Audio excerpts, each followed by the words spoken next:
get a lot of viewership on those, 4 teams. I think it would be great for the game. Well, I actually thought about Monday being a makeup day for instead of staying away from doubleheaders. The doubleheaders are killers for a pitching staff and a team. You're just trying to survive them.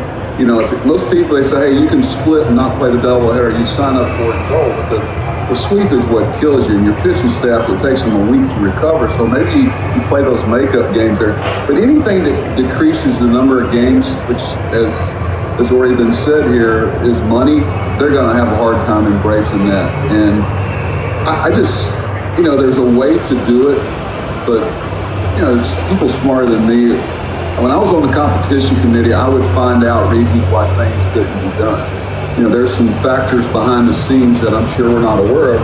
Most of it comes from TV and, like you guys said, it's a money-related thing. But, we got an opportunity with expansion to look at things differently and see if we want to tweak some things.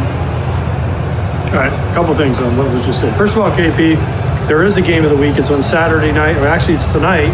It's Red Sox, Yankees, and Astros at Orioles. So there's 2 games of the week tonight. Tune in to your local Fox stations to see them. But they're not. Okay? They're not the only 2 games. That's my point. They'll never do that. You can never do that. Those are the only 2 games in the week. Would they probably get a lot more viewership? Because, although they are the premier games of the week and they're on national television, fans of their own team are probably going to watch their own games if they're on at the same time. I'm trying to figure out a way to create like a Monday Night Football for baseball. Well, they had it. It was 2 Sunday teams Night playing. Baseball. Yeah, we have Sunday Night Baseball. And guess what? The company that wanted to broadcast it didn't want to do it anymore, and now they're out. So there's a thing. But then here, Buck, here's my thing. I love this. I love the 4-team or the 4 Division 8 team, 4 Division 8 team thing that you came up with. I love it because then you can still keep a traditional National League, American League. The problem is you're going to have to make it like an East versus the West or something if you want to cut down on travel. And I've had this argument. So do you only have the East teams go to the West teams once every other year? Do you still make a trip? Because that's the same schedule they have now, where the American League has to go to every team in the American League at least once a year, right? So you see, that's where so you have an East, basically Division 1, a Southeast, Midwest, and then you have a West, Southwest of the Division 4. So how do you divide it and make it East and West? Is that what you're going to do? Then does the East always play the West?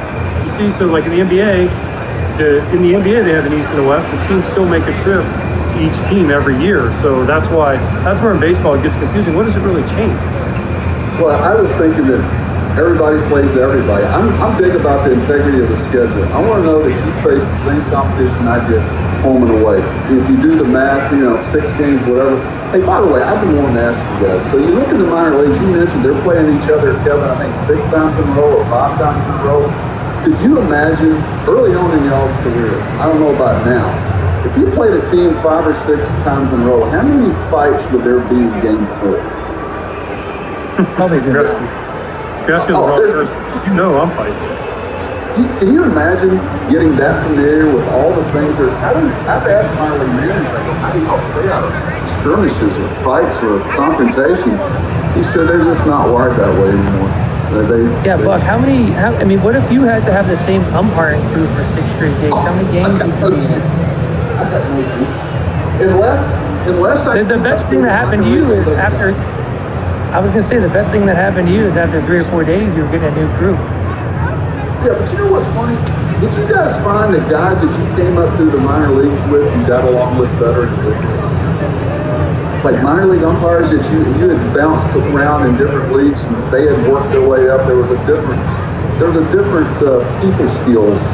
Back then umpires had to have people skills, and it would offset the fact that they weren't a very good umpire if they didn't have to handle people. By the way, Buck, the minor leagues, and we're so far off topic, but let's just roll with it, okay? Here's the thing. The minor leagues are part of the pitching woes that we have because they only pitch 1 day a week. They pitch 1 day a week in high school. They pitch 1 day a week in college. They pitch 1 day a week in the minor leagues. By the way, when they get to the big leagues, they're supposed to pitch every 5th day they've never done in their life. So by eliminating, first of all, my biggest problem with the minor leagues, you eliminate the teams, okay, which saves money. Always goes back to money for Major League Baseball, okay? But then they also eliminated players. So if there's only 20 rounds in the draft, so you have less players. Therefore, you have less opportunities for guys.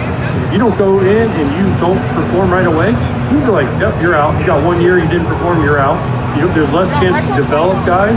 And then also, the pitchers, they never pitch 5 days. They never pitch on 5 days rest.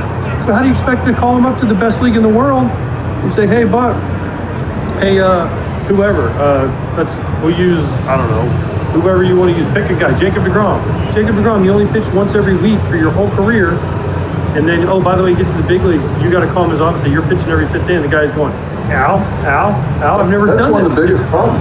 It's I think crazy. it's one of the biggest problems with taking a Japanese pitcher. You get a Japanese pitcher, they're pitching basically on Friday night. And, we had that issue with Singa with the Mets. And the other part of it, AJ, and it's along the lines of what you're talking about, the other day, some guy got called up, it was a big prospect. So I kind of looked at his pitching log and looking back.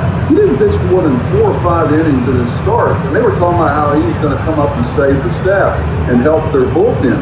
Well, if you're pitching 4 innings out of the bullpen every time this guy pitches, you're not saving the bullpen. And I think where our issue is that we're not. I know when I started in the minor leagues, and I hate saying that, but as a manager, we were not allowed to take our guys out of the game before they threw 100 pitches. They said, hey, let them learn how to get out of the stuff. They should go between 90 and 100, and you leave them out there. I remember going out there and going, hey, you notice I got nobody up in the bullpen? You better figure this stuff out. But yet we don't train them for what we expect them to do in the big leagues. So it doesn't make a whole lot of sense to me. What are y'all's thoughts on that? Agreed. Yeah, man, I agree to you. To your point, AJ, I mean, I would have been a victim of the system. I was a 32nd round draft pick. I don't even get drafted today. So, maybe it doesn't happen all the time, but, I hate the fact that they cut the minor league system because there's a lot of guys out there that, maybe are late bloomers. Maybe it took them a little bit to develop. And in my case, I got drafted where I got drafted, but I moved quickly and, without having those extra 20, 25 rounds, maybe I don't get an opportunity. Maybe I'm not sitting here. My life's completely different without the 50 rounds that there used to be. But Kevin, though, I guarantee, and I don't even know the background, I'll bet you somewhere along the line in your minor league career, some coach or manager got you, or a farm director. Somebody got you. They didn't care where you were drafted, and they kept saying, hey, don't forget about Pilar, because they watched you on their team compete and help their team win. That voice of the boots on the ground guys like you, that's how they would get overlooked because some manager didn't stand up to, hold on a second, I know he wasn't drafted first, but this guy's a baseball player. Was that true? It happened multiple times in my career. My first hitting coach in the minor league when I was in rookie ball, I got with him. He helped me develop routine.